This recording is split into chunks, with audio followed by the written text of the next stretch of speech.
I can legitimately argue that hip hop has become anti-black. I mean, black empowerment is bad for their business. And when you hear that, if you don't understand the gravity of what that means, then it makes me feel like we're in a little too deep.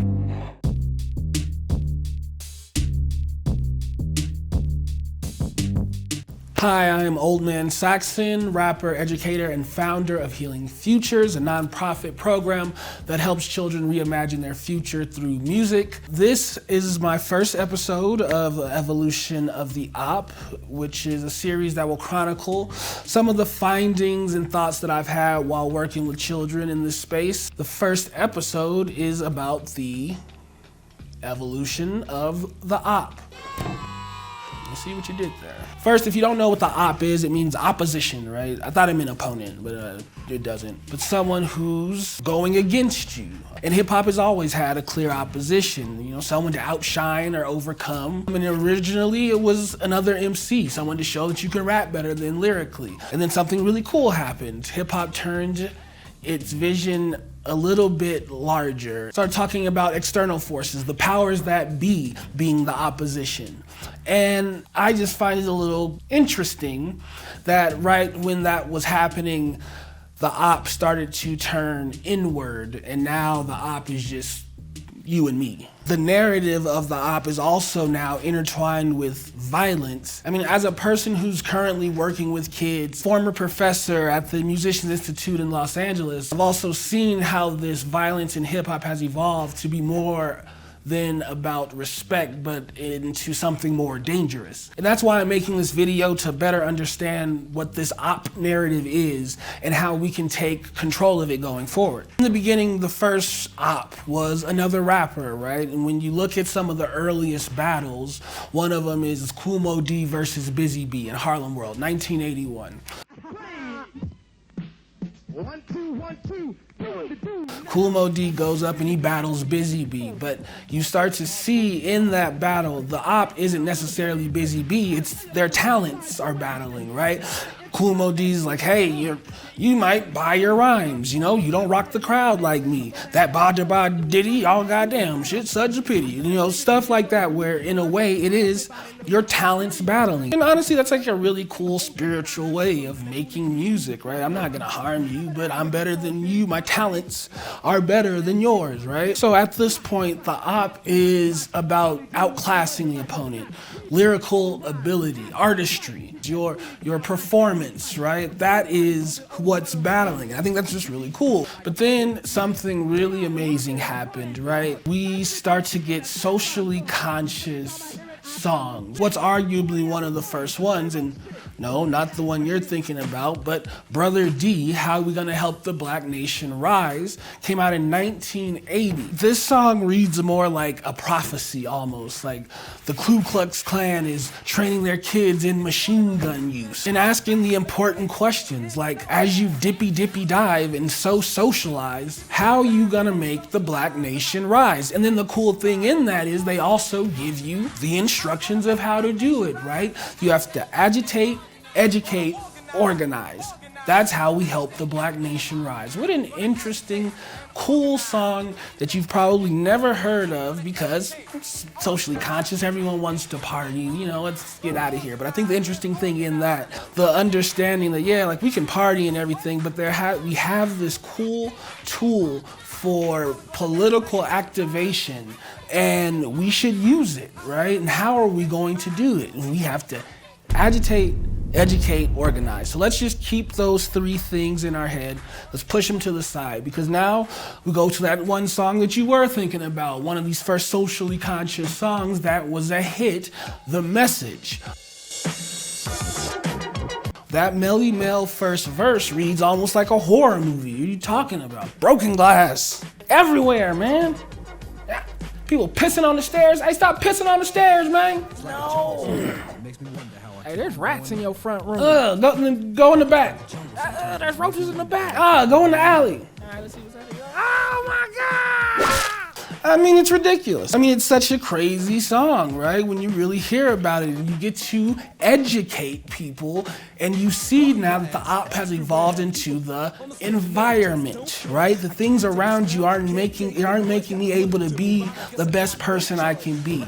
It's like a jungle sometimes. It makes me wonder, like I don't know how I'm doing this shit. So in this song, we have education, but not necessarily agitation or organization. So, good song, hit, good to know. Let's go on to the heavy hitters. Public Enemy, NWA. Playback. Public Enemy now has upgraded the op into the government, these larger societal forces that are keeping us in this marginalized situation. With lines like, fight the powers that be. I mean, it doesn't get any more blatant than that, right? What we need is awareness. We can't get careless. We have NWA saying, F the police. They don't like me because I'm brown. The op isn't just another rapper now, it's an entire system. Hip hop is this tool for political resistance. It's mobilizing people to make changes and battle those injustices they face daily. Violence isn't glorified, it's exposed. So now in these songs, we have agitation, we have education, and we have organization.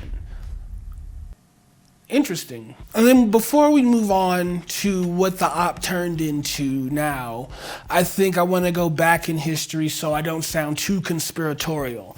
And of course, you know where I'm going, baby, to McCarthyism. The reason I bring that up is because in the 40s and 50s, the government banned a lot of anti-communist things that they felt like were un-American because they wanted to control the narratives. They banned stories, actors, musicians. And I only say that to bring up the fact that the government has a history of controlling art that they deem scary.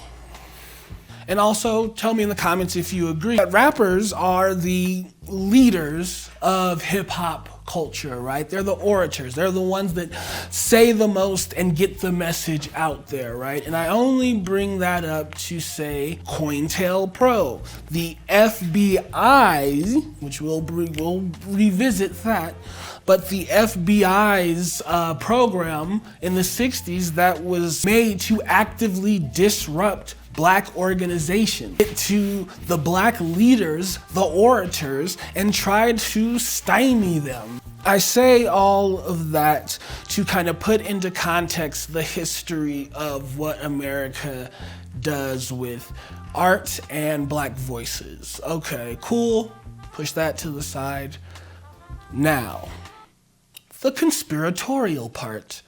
I don't know if y'all remember this, but there was like this viral post about a secret meeting in hip hop, right? Where I think it was like prison people and record executives got together to push gangster rap, right? So that they can get the prison population up. And during the same time that this secret meeting happened and gangster rap started to become more commercialized, Black men prison population started to skyrocket also. CCA, Corrections Corporations of America, has made billions off of prison labor, and industry and the labels have made billions off of gangster rap. So it's not that much of a stretch to think that there is some unspoken agreement, right? At least, right? That's why I brought up that history before, because there might be no evidence to this secret meeting happening, right?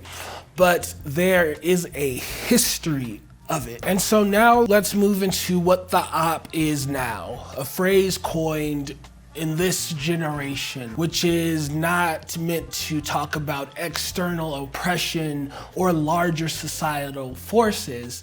This word is turned inward, and the op is me and you. Gang rivalries, neighborhood feuds, glorified violence is now a common thing in mainstream hip hop. And one of the clearest examples is Bobby Shmurda's Hot Nigga. Jello Beats, holla at me.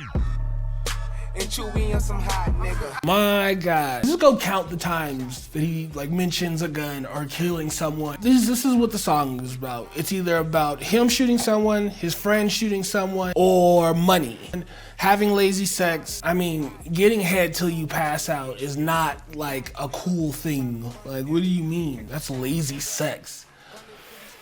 It's, you know, it became viral because he did a little dance thing, but it's like, I'm shooting people out the van and like, I'm doing all this shit. The reason that I bring that example up is because that song ranked higher on Billboard chart than F the Police or Fight the Power ever did. And it was heavily influenced by these things that he's rapping about actually happened, right? See this idea of glorifying this violence and glorifying real life violence becoming profitable in the industry. And then you go into battle rap, right? Battle rap has completely changed from just me battling your artistry, how you rock the crowd. There's a whole section of battle rap just called gun bars, the most imaginative way you can kill someone. I'ma stab you in the head so much it's gonna look like I can't buckle up my seatbelt. Ah! Great line too. I mean, that's just a clear example of how the op has changed. I mean, and the trend has real world consequences also. I think the most chilling example is Young Dolph's murderer. At the trial, the lawyer asked him, did you think that by killing this young black successful man that you are more likely to get a record deal? And his answer was, yes. That's it, y'all. Change hip hop, everything has changed. We get it now. We have to change now. No, that's not what happened. If that's not one of the clearest examples of internalizing a message, we're now at a place where we think that by causing harm to another person, that makes us qualified to become a rapper. Artistry now is in the back seat. That's just a crazy thing to say. You know, to kind of put the audience under the microscope too, the non-violent narratives that rappers try to have, people see as corny. Like the best example of this is Chance the Rapper's The Big Day, where he had an album where he talked about the love of his life and his family, and people mocked him. There is a sense of people being like, it's not the industry's fault that that type of music doesn't sell and the more violent music does sell. Well, honestly, I have just an issue with that because at one point I was the one that was being sold, right? So this idea that money is just, you're making money off of it. Wanting money and wanting a lot of power usually comes with some gross shit that happens. And I'm just saying that this is some gross shit that's happening. So in conclusion, where do we go from here? I don't know. Gotta put this plan in motion. No, but really, I think it's important to look at the state of the culture, where we are at right now, and ask ourselves, is this by our own doing? And if it's not a clear yes, then we have some conversations to have. Is the op a product of our environment, or is there something more sinister at play? The tactic of having groups fight each other is not new. We know for a fact that the FBI sent NWA a letter saying, we don't want you playing F the Police. They don't want to be the op. You also have to look at the forces that are pushing this music. In an interview with The Breakfast Club, music executive Leor Cohen was confronted about promoting artists that glorify violence while condemning those behaviors. And his response was, I got a family to feed. All right, we did it. He said the thing, y'all. We did it. Change it. No, that's not what happened. We have a person that's not of the culture telling you that he needs to feed his family based off of black on black violence. That's not how this should work. And this reveals a harsh reality. External factors driven by profit is pushing hip hop in a direction that does not align with the values of the community itself. And one of the main reasons I'm making this video is because I was doing a workshop in a Denver public school, and one of the kids, 12-year-old kid, 7th grader, cool as hell, he started freestyling. And do you know what his lyrics were? It was, I'ma spin the block with the Glock on my op. And this is where it kind of clicked. Imagination one of our most valuable resources is being used against us. You have the vast universe of possibilities to choose from. You could talk about anything you want, and the first thing your brain goes to is harming someone that most likely looks exactly like you. If people are gaining popularity, fortune, and fame off of talking about hurting another person, then that is what the youth is going to talk about also. And here's an example. Steph Curry, one of the most popular athletes ever. So I came into the NBA, started shooting a bunch of threes, started getting shoe deals, right? And then guess what happened? Kids in college, high school, and in the little league start shooting more threes because that's what they see the successful person doing. This narrative of what the op is now is trickling down to our youth, and they think that it's like a status symbol to have ops. Okay, and let's break this down really quick. What are honestly the real life implications of you having a bunch of ops? You don't have friends, you're not good with people. Whoop-de-doo. When we are imagining violence and death that isn't our reality, just because it sells records, we got a problem. Walked the op down with the gun that I bought illegally. Shot him in his face. When we glorify actual death just because it sells records, we got a problem. Shot him in his face. So how do we reclaim this? I don't know.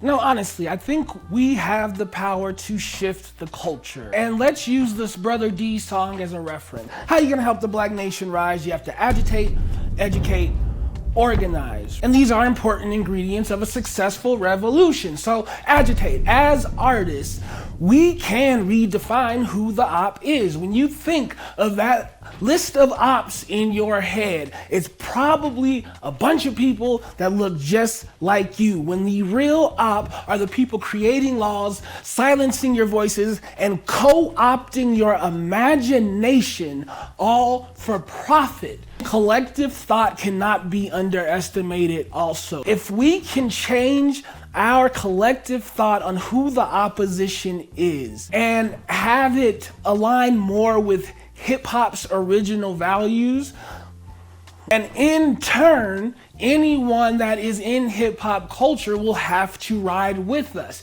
Because as Howard Zinn says, you can't be neutral on a moving train. And educate. Share this video and let's start having some tough conversations about this genre I love. I know that I sound like an old head. Hip-hop's not how it used to be. Hip-hop raised me, and now it's time for us to raise it. It could be such a powerful tool, and even if it doesn't get to be this huge, powerful tool that I'm imagining again, let's at least get it to a place where it's not actively harming our community, like straight up. We are now 51 years into this thing, and I think it's about time to just start having some of these conversations about how it might be affecting us. It was enveloped by parasites called labels, and then it changed.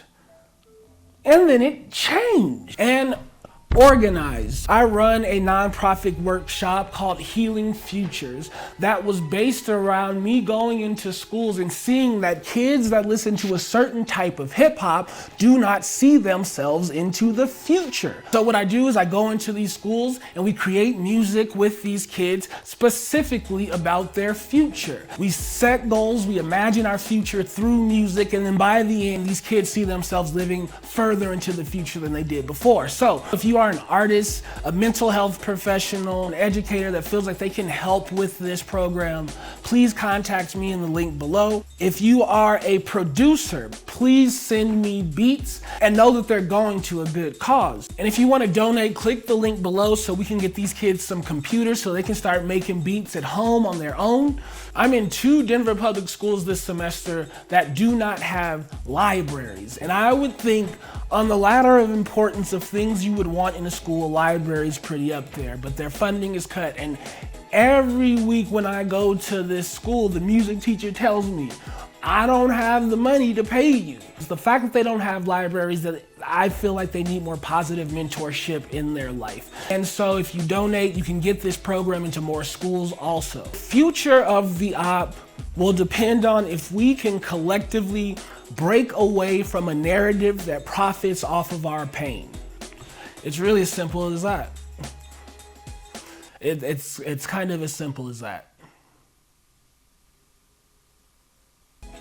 And remember, don't listen to advice, listen to the stories. The revolution is revolution. And it's underway. This is what community looks like. This is what community looks like.